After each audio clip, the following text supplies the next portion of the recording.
آج کی کہانی ایک فوڈ ڈیلیوری بوائے کی ہے جس نے ایک ایسا آرڈر پورا کیا جو شاید اس کی زندگی کا آخری آرڈر بن سکتا تھا۔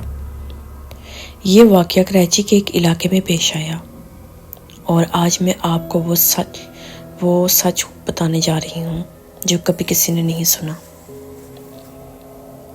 رات کے 11:30 بجے کا وقت تھا۔ کراچی کی سڑکیں آدھی خاموش آدھی شور میں ڈوبی ہوئی تھی۔ احمد جو ایک فوڈ ڈیلیوری بوائے تھا اپنی بائک پر بیٹھا آخری آرڈر مکمل کر رہا تھا۔ دن بھر کا تھکا ہوا بس اتنا چاہتا تھا کہ جلدی سے آرڈر دے کر گھر چلا جائے۔ ایپ پر نیا آرڈر آیا، گلفشاں سوسائٹی، بلاک سی، ہاؤس نمبر 13۔ پہلے تو اس نے سوچا کہ اب دیر ہو چکی ہے، مگر بونس ملنے کی لالچ میں آرڈر قبول کر لیا۔